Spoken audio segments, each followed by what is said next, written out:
Hello and welcome back to Shelf Center. This is Bryce. Thank you so much for stopping by. Thanks for liking and subscribing. If this is something you end up enjoying, you never know. It could happen.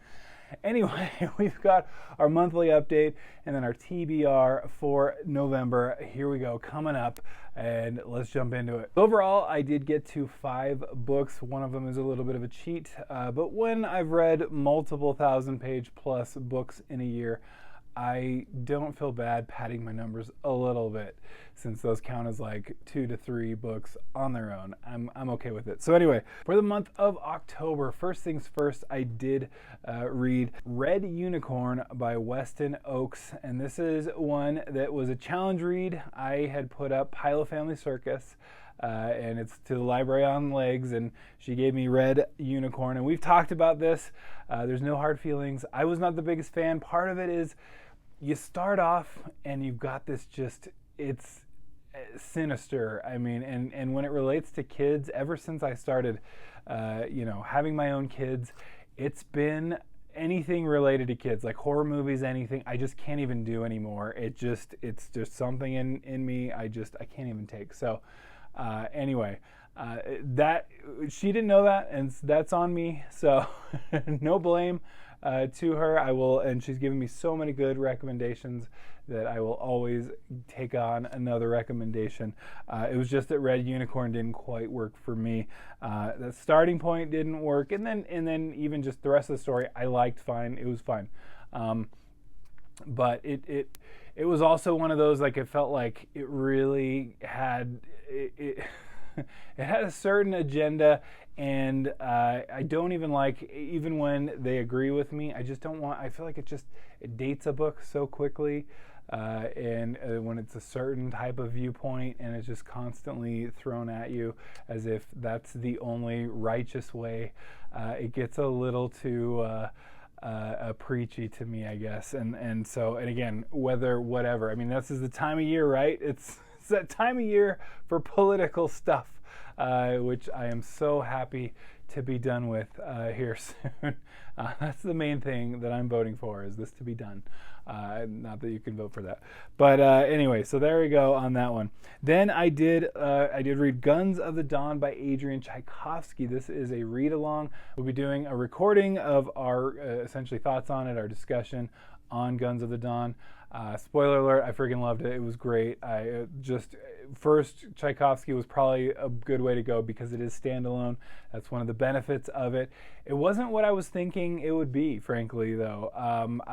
Guns of the Dawn is very like martial and military, and this was I love where this comes from, and again, just like where what it's getting at, the point that it's making is it's pretty powerful. So anyway, but I wasn't expecting it either. So anyway, really good stuff. All right, then I did read One Piece. This is my cheat one, and it wasn't even all of this. It was just number 7, The Crap Geezer.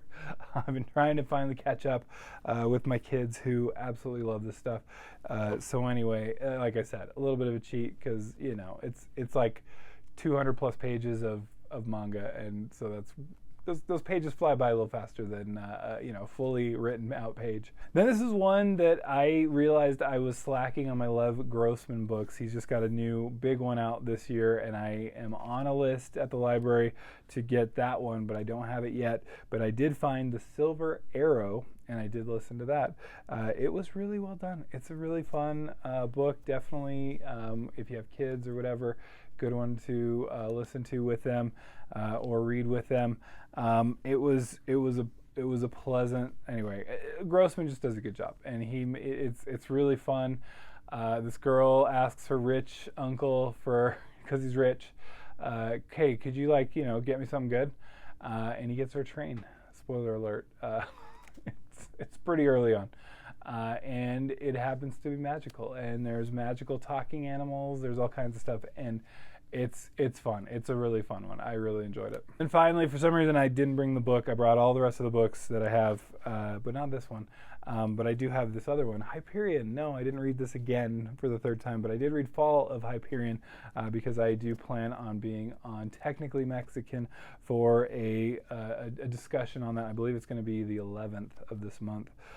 But anyway, Fall of Hyperion is a different book than Hyperion, first of all. The first time I read it, it kind of made me stop in my tracks and not read any more in the tetralogy, the 4-book series, and which ends with Endymion and Rise of Endymion. But this time I'm ready to go because I actually really enjoyed Fall of Hyperion. It was just such a jarring change, and it had to be. I don't want to get into spoilers, but I'm trying not to. But Hyperion is still the best. It's still amazing. But I am now really excited to read the rest of that whole series. So that made up the 5 books. Let's jump into my TBR / maybe read. To throw a couple out here, maybe get them on the list now so I can eventually get to them. But first things first, I would like to finish. I got about halfway in the Uplift War. This is the 3rd book in the Uplift saga. It has been good enough to keep going. It's not like my favorite of all time, but it's good, and it's been a fun one, and I figure I will definitely finish it. I don't know if I'll read the follow-up, the sequel trilogy. I think I've heard that it's better than this one, though. So anyway, we'll see. We'll see if we get there. I have a lot in front of it, though. But anyway, Uplift War. This one I'm trying to finish here. It's been on my list, so I finally was like, look, I'm reading it, whether I'm going to finish it in October or not, which I could not finish. But it is Age of Myth, Legends of the First Empire by Michael J. Sullivan. And I have to say, it is good to be back with Sullivan. Sullivan's just got he just pushes the plot along. He's got some great characters that you want to root for and follow. So this has really been great to be back. I absolutely love the Rhaenyra Revelations. I've even read some of the Chronicles, and so it was like, you know what, I have these, and it's about time I read them. It's been too long. But so far, so good. All right, then this is, it's getting to be crunch time. It's November now, so I got to really catch up here.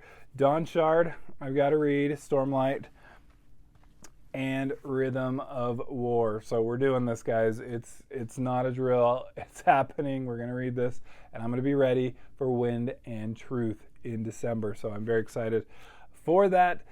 My copy has gotten a little bit chewed up, which is fine, I think. Is it fine? It's fine. I'll get the leather version, okay, when it's ready, okay? That's what I've told myself. But I'm very excited to get back into this. Absolutely loved Oathbringer, though Oathbringer is my least favorite in the series, I have to say. Words of Radiance so far, then Way of Kings, then Oathbringer, but I mean, we're talking like, compared to other fantasy novels, probably all S tier. Oathbringer's still great. I love it a lot. I didn't love Edge Dancer. I know this is not Edge Dancer, but I didn't love it, but it was fine. So I'm excited for Dawn Shard, and it's a pretty quick one, so we should make some quick work of this. And finally, if there is any time, and this was just featured in a recent book haul of mine, and I want to read this. I want to, for once in my life, if I can, be ahead of a book coming out on this channel, and that's going to be Lightfall by Ed Crocker. Ed's been a friend of the channel, so I definitely want to give this a go. Not that that's going to influence my take on it, but it does influence my reading of it and reviewing of it potential. So Lightfall, it's early January. I have till the 14th of January at least, so should be plenty of time.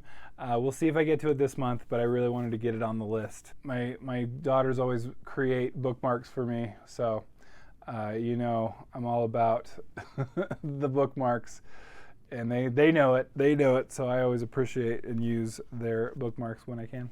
Anyway, that's been my monthly update and also my TBR/MBR for the month of November. What are you reading? What are you looking forward to? What's your top books that I got to add to my list? Let me know in the comments below. And I'll thank you very much for stopping by, and we'll catch you next time. Bye.